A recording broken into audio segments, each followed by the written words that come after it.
শাওয়াল মাসের রোজা সম্পর্কিত 6টি কমন প্রশ্ন রয়েছে, যেগুলো আমাদের প্রত্যেকের জানা অনেক বেশি জরুরি। প্রিয় ভাইরা মা বোনেরা, চলুন তাহলে আমরা সেই 6টি প্রশ্নের উত্তর সম্পর্কে জেনে নেই। 1 নম্বর প্রশ্ন হলো, এই শাওয়াল মাসের 6টি রোজা রাখলে আপনার লাভ কি হবে? এ ব্যাপারে মুসলিম শরীফের মধ্যে হাদিস এসেছে। আল্লাহর নবী সাল্লাল্লাহু আলাইহি ওয়াসাল্লাম বলেছেন, যেই ব্যক্তি রমজানের 30টি রোজা আদায় করার পরে এই শাওয়ালের 6টি রোজা আদায় করলো, সে যেন সারা বছর রোজা রাখার সওয়াব পেয়ে গেল। সুবহানাল্লাহ, আল্লাহু আকবার। প্রিয় ভাইরা মা বোনেরা, এখন কেন আপনি সারা বছর রোজা রাখার সওয়াব পাবেন সেটা একটু জেনে নেই। কারণ আল্লাহ পাক রব্বুল আলামিন বান্দার প্রত্যেকটা ভালো কাজের বিনিময় কমপক্ষে 10 গুণ সওয়াব দিয়ে থাকেন।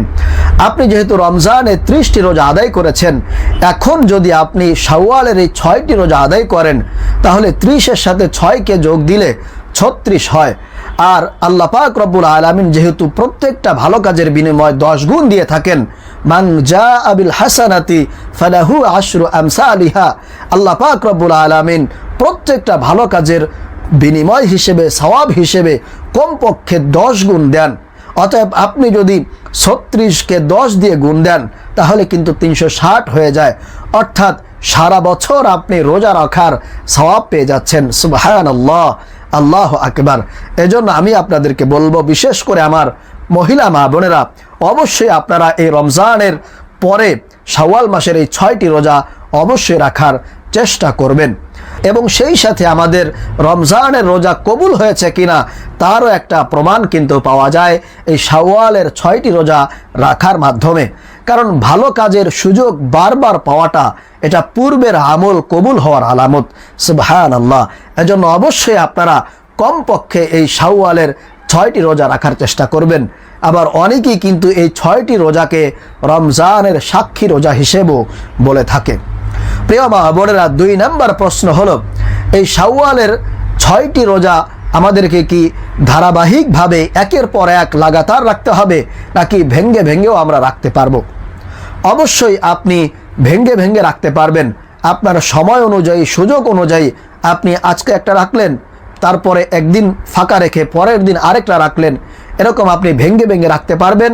তবে একাধারও আপনি রাখলে হয়ে যাবে ইনশাআল্লাহ।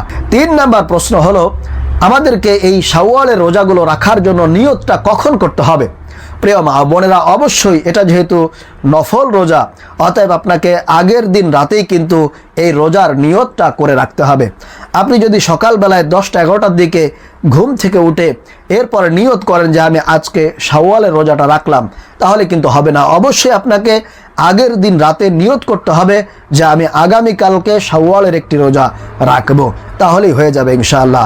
অতএব আমরা জানতে পারলাম শাওয়াল মাসের রোজা রাখার জন্য আমাদেরকে অবশ্যই আগের দিন রাতে সেই নিয়তটা করে রাখতে হবে।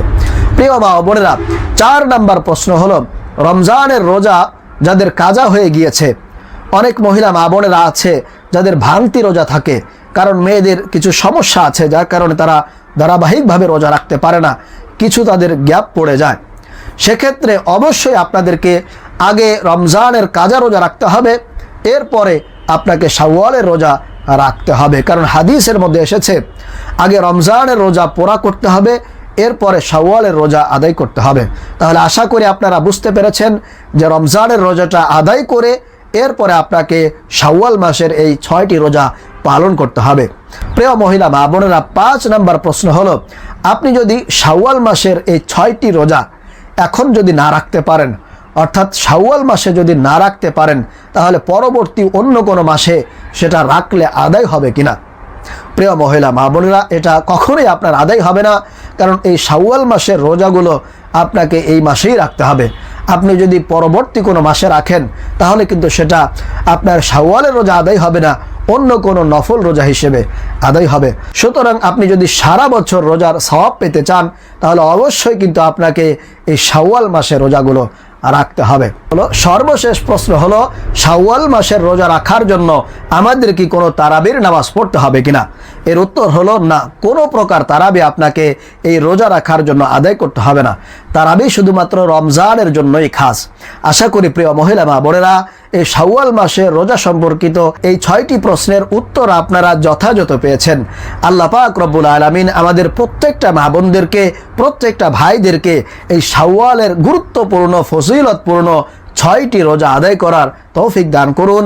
সালামু আলাইকুম ওয়া রাহমাতুল্লাহি ওয়া বারাকাতুহু।